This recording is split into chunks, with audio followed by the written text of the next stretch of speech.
अब तो चुनाव की तारीख का ऐलान हो गया है, महाराष्ट्र, झारखंड और यहाँ बाई इलेक्शन भी है, तो ये तो गढ़ सीट है बीजेपी का। इस बार का क्या माहौल है चुनाव का? देखिए, बीजेपी का गढ़ तो आप कह रहे हैं कि गढ़ है, इसमें कोई दो राय नहीं कि गढ़ बना रखा है, लेकिन गढ़ अब की बार जो विशेष तौर से देखने में आ रहा है, देखिए आप भी जगह जगह जा रहे हैं, हरियाणा में भी गए, हर जगह जा रहे हैं, आप आम आदमी से बात कर रहे हैं, लेकिन जनता वोट तो डालती है भारतीय जनता पार्टी के खिलाफ, मोदी के योगी के खिलाफ, और वोट निकलती है ईवीएम में भाजपा के फेवर में। तो ये आज प्रेस कॉन्फ्रेंस में बड़ा चुनाव आयोग ने क्लियर कर दिया कि जनता जवाब देगी।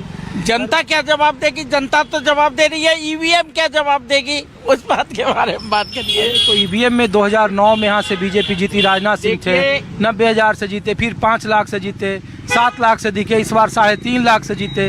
विधानसभा का चुनाव 1 लाख से ऊपर अंतर से जीतते हैं, तो इसमें कहाँ इतने बड़े अंतर में? वो कहते हैं ना कि नकल भी अकल से की जाती है।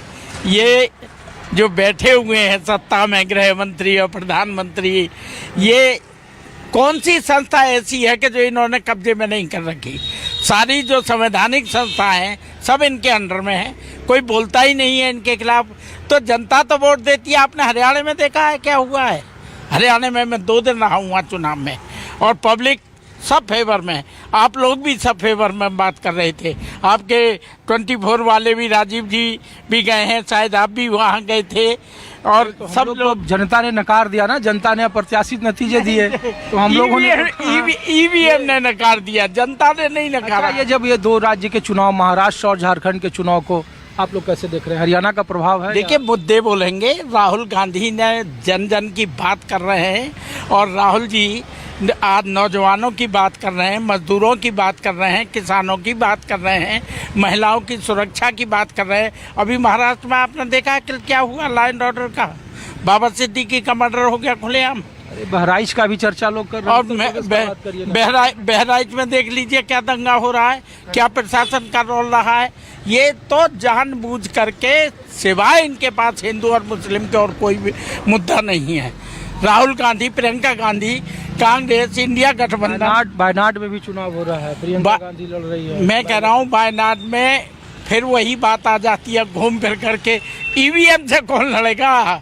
जनता तो वोट देती है, लेकिन ईवीएम का क्या किया जाए? ईवीएम बताइए, अब तो तारीख का ऐलान हो गया है। हाँ, तारीख का ऐलान हो गया है। गाजियाबाद जो उपचुनाव है विधानसभा 56, उसमें गठबंधन ही यहाँ से जीतेगा, और उसका उदाहरण है क्योंकि पहले 45,000 वोट जो है समाजवादी को मिली थी, अकेला लड़ा था 2022 में, और अब डॉली शर्मा जो लड़ी है चुनाव लोकसभा का, तो 75,000 वोट जो है गाजियाबाद विधानसभा को मिला है, और अब 3 लाख से हारी भी तो है। नहीं, वो तो पूरे लोकसभा की हो गई। मैं गाजियाबाद विधानसभा की बात है, जिसमें गाजियाबाद विधानसभा मतलब जो है, और उसमें बढ़ चढ़ के दो समाज बहुत ज्यादा मायने रखता है।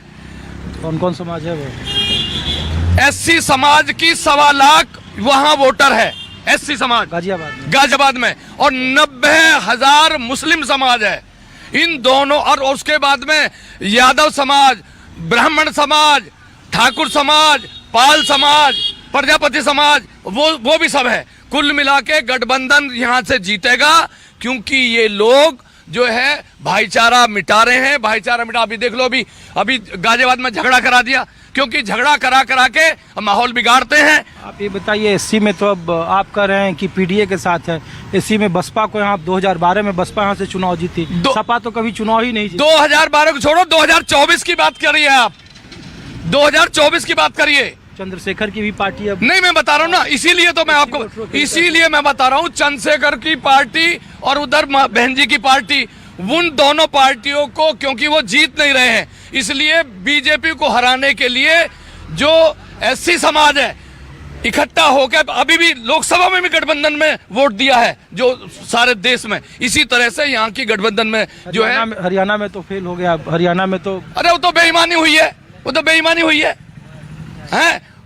12 वोट से, 20 वोट से, 200 वोट से, 250 वोट से, ये तो प्रशासन ने हराया मिलके। अच्छा, एक बात बताइए, जब लोग कहते हैं, लोग हंसेंगे, लोग कहेंगे कि देखो News 24 वाले ये पीडीए वालों के पास चले गए, कांग्रेस सपा समर्थित लोग बैठे हुए थे, वहीं गए। लोग कह रहे कि 1,05,000 से अतुल गर्ग यहाँ से चुनाव जीते 22 में। विधानसभा में, लोकसभा में 3.5 लाख का अंतर है। तो गढ़ होता है गाजियाबाद 2009 जैसे जब कांग्रेस की 20 सीटें आई उत्तर प्रदेश में, तब भी गाजियाबाद जीत गई यहाँ से बीजेपी। लोग पूछ रहे हैं, मैं तो वर्तमान की बात कर रहा हूँ। वर्तमान देखिए ना कि वर्तमान में लोकसभा में जो है गठबंधन को कितना वोट मिला है यहाँ, और वो बढ़ चढ़ के होगा ये। और क्योंकि ऐसा है, क्योंकि जो है यहाँ गठबंधन जो है भाईचारा बना के सबको लेके चल रहे हैं साथ, समझे नहीं। और ये जो नफरत की वो पैदा कर रहे हैं, तो ये नफरत की यहाँ काम चलने वाला नहीं है। आप बताइए सर, आ रहे हैं आप लोग? हाँ, आप लोग यहीं से हैं सर? आप लोग? हाँ, मैं क्या है सर, क्या है इस बार का चुनाव का बाई इलेक्शन? अब तो 13 तारीख को यहाँ वोटिंग होगी। नहीं, बदलाव तो होगा निश्चित, क्योंकि उत्तर प्रदेश में और देश में जो सरकार है वो आम जनमानस के बारे में कभी बिल्कुल नहीं सोच रही है। आपसी भाईचारा खत्म किया जा रहा है, और आपसी भाईचारे के साथ साथ जो मूलभूत समस्या होती है आम नागरिक की, उन पर विशेष ध्यान नहीं है। आप टैक्स लगा के देख लो, रोड टैक्स लगा के देख लो, बिजली का दुनिया भर के पूरे संसार में उत्तर प्रदेश में बिजली बहुत महंगी है। जो मूलभूत समस्या हैं, शिक्षा, स्वास्थ्य और रोजगार का जो हिसाब किताब आम नागरिक को, ये सबसे पहले जरूरत पड़ती है।